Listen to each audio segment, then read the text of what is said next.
नमस्कार साथियों, हो जाएगा पॉडकास्ट में आज के हमारे विशेष अतिथि हैं आदरणीय राम अभिलाष पाल गुरुजी, जिन्हें लोग प्यार से गुरुजी कहते हैं।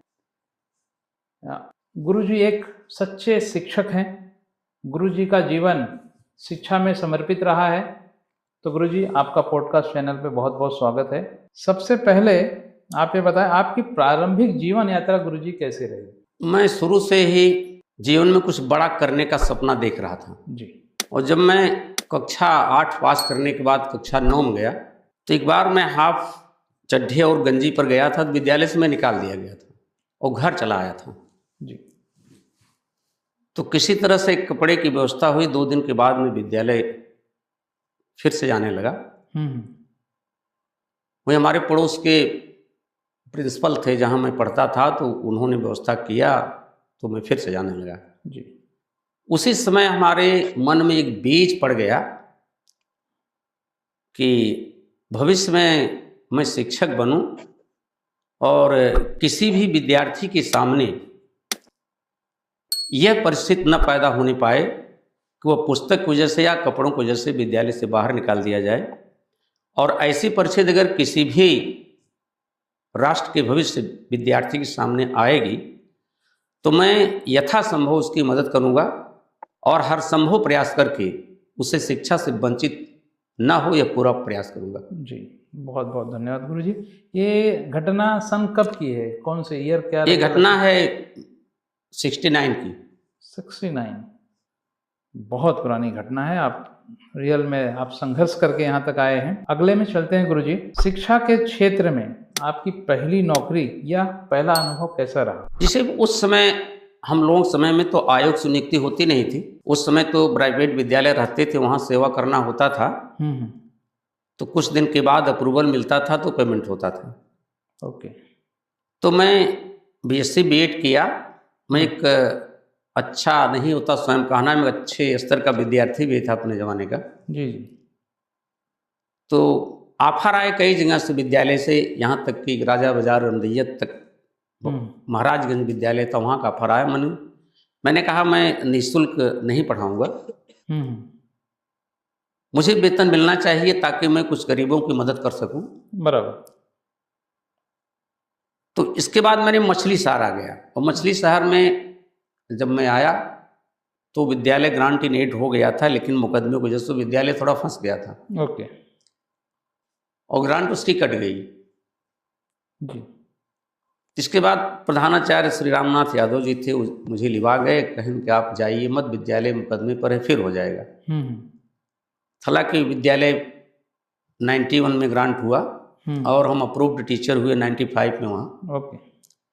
लेकिन उसके पहले मैं गरीब बच्चों को एक बगीचे में पढ़ाना शुरू कर दिया। ओके। और पढ़ाते पढ़ाते इस तरह से ख्यात फैली, काफ़ी ज़्यादा बच्चे आने लगे पढ़ने। और वहाँ जो कस्बे के बच्चे रहते थे वो तो फीस मना करने पर भी देते थे, जो संपन्न बच्चे थे। और देहात के बच्चे जो आते थे, मैं पता लगाता था कि तुम्हारे पिताजी क्या करते हैं, तुम ननिहाल में पढ़ते हो या फुफुरे पढ़ते हो या अपनी बहन के यहाँ पढ़ते हो। तो जो बच्चा ननिहाल में पढ़ता था या अपनी बहन के यहाँ पढ़ता था या अपनी बुआ के यहाँ पढ़ता था, अगर वो रिश्तेदारी में पढ़ता था तो वहाँ एक नियम मैं बनाया था, उसकी फीस मैं नहीं लूँगा। ओके। और कस्बे के बच्चे तो फीस देते थे, चूँकि कस्बे के बच्चे संपन्न थे, तो मैं उन्हीं बच्चों की फीस से दूसरे बच्चों को मदद करता था। जैसे अब मेरी सामर्थ्य तो अपने पास स्वयं की थी नहीं, मैं स्वयं मदद कर सकूं। बराबर। तो बच्चों के ही द्वारा मैं मदद करता था। और मैं ये पता भी लगाता था कि कौन प्रतिभाशाली बच्चा कहाँ किस गांव में है जो पढ़ने में असमर्थ है। मैं उसको गार्जियन को भेज कर बुलवाता था या बच्चों के द्वारा बुलवाता था और उसे हर संभव प्रयास करता था कि कम से कम पैसे मुझसे पढ़ाने में समर्थ बनाऊं। मैंने बहुत से बच्चों को साइकिल तक, कापी किताब कपड़ा वस्त्र ये सब देकर के मैंने बच्चों को पढ़ाया है।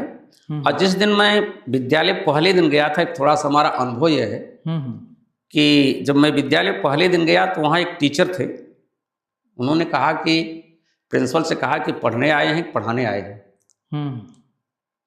थोड़ा सा मासूम जैसा हमारा कद था, तो मुझे उस दिन बहुत डर लगा था कि कहीं बच्चे बड़े बड़े टीचर हैं, उनको नहीं सेटते हैं, इनका कितना सेटी। तो हमको उस दिन डर लगा था। चपरासी से मैंने कहा कि आप चलिए कमरे में, एक गेट पर आप बैठिए और मैं पढ़ाता रहूँगा, बच्चे बाहर नहीं निकलने पाए। बड़ा अच्छा उस दिन हमको लगा। तो मैं डर करके ही अंदर प्रवेश किया, कहीं बच्चे निकल कर भागे नहीं। ये मैं बात बता रहा हूँ आपको 85 की। बच्चे उसमें बड़े बड़े रहते थे। तो मैं अंदर गया तो पूछा कि क्या चल रहा है। डर तो रहा, तो मैं कहीं बच्चे हुन करने लगे। हम कहे बेटा क्या चल रहा है, तो बताए कि पुष्प चल रहा है, सर लीजिए लिखाइए आप। तो चूंकि जो टीचर वहाँ पहले पढ़ाते तो लिखाते थे। तो संजोग से मैं जनवरी महीने में गया था विद्यालय, तो वहाँ सरसों के पुष्प थे। मैंने पुष्प, वही सरसों पुष्प पढ़ाना भी था, तो वही मैंने जितने बच्चे थे उतने फूल मंगवाया और हर बच्चे के एक एक पुष्प दिया।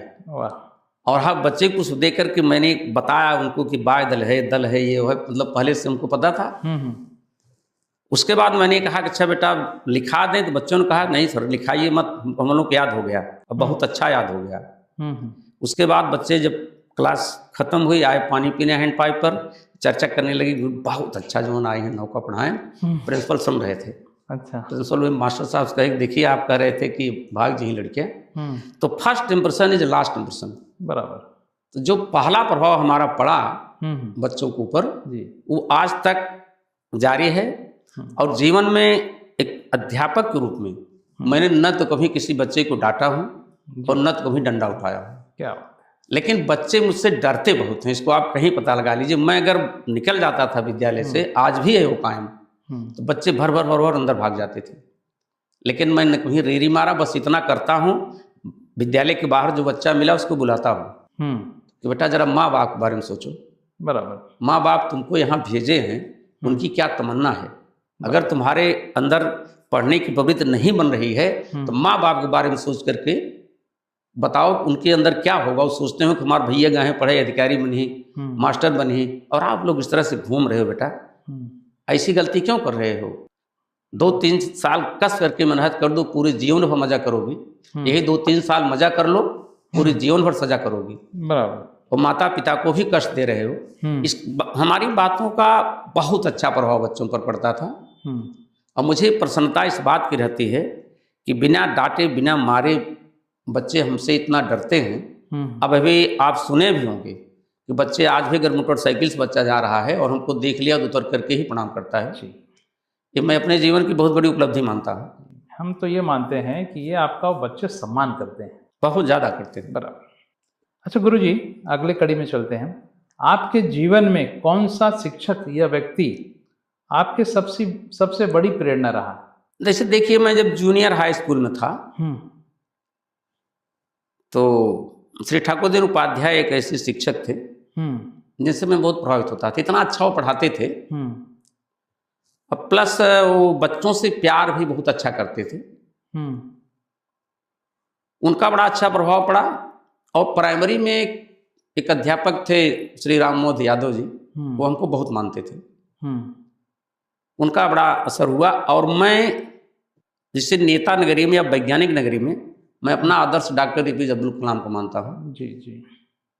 वो मैं उनका फैन हूँ, मैं उनके बारे में पढ़ता भी हूँ। ओके, बहुत बढ़िया। और मैं उनके आदर्श को तो इतना ज़्यादा फॉलो करने की कोशिश करता हूँ, वैसा व्यक्ति हमारी निगाह में और कोई लगता नहीं। क्या बात है, बहुत बढ़िया गुरुजी। गुरुजी, आज ऐसी चर्चा है, हमारे पास ऐसे सवाल आए थे कि आपके बच्चे जो हैं, आपके पढ़ाए बच्चे आज देश विदेश में बड़े बड़े कार्यों पे हैं, बड़े बड़े पदों पे कार्यरत हैं। कुछ बताएंगे कहाँ कहाँ हैं लोग, कैसे? असल में ऐसा तो शायद कोई क्षेत्र नहीं है जहाँ हमारे शिष्य कार्यरत न हो। जी। शिक्षा जगत में अब जैसे देखिए, एम्स में हमारा शिष्य जो है इंटरनेशनल अवार्ड पाया, हरिलोकेश नारायण यादव। Very good. वो प्रोफेसर है एम्स में जी। और PGI में हैं डॉक्टर सुशील गुप्ता जी। और स्वरूप नारायण मेडिकल कॉलेज में प्रोफेसर हैं डॉक्टर पंकज गुप्ता। और HOD भी हैं। और इस समय जो प्रयागराज के अपर नगर आयुक्त हैं वो हमारे शिष्य हैं, दीपेंद्र यादव जी हैं। और सेना में बहुत बड़े पदों पर हैं। पुलिस और शिक्षकों की तो मतलब गिनती नहीं है। अच्छा। यहाँ तक कि जब से मैं शिक्षक हूँ उस समय ये मोबाइल नहीं था जी। बच्चों से कांटेक्ट हो नहीं पाता था। हम्म। तो बाद में धीरे धीरे खोज करके कांटेक्ट किया गया। अभी बच्चे हमको 2020 में 4 चक्की की गाड़ी गिफ्ट किए, तो उसमें जिसका जिसका नंबर जहाँ से हुआ तो उनको खोज करके, बल्कि सभी बच्चों का जो सफल हुए हैं कम से कम 350 बच्चों की लिस्ट शिलापट्ट पर लिखवाई गई है विद्यालय पर। मुझे प्रसन्नता इस बात की रहती है कि आज हमारे बच्चे जहाँ हैं जिस पद पर हैं वो अपने नैतिक कर्तव्यों का ईमानदारी से पालन कर रहे हैं। इसको मैं सुन करके बहुत प्रसन्न होता हूँ और मुझे अपने शिष्यों पर बड़ा गर्व होता है। जी हाँ, ये बात तो हमें भी पता चली थी कि आपके शिष्यों ने आपके कार गिफ्ट की थी। वास्तव में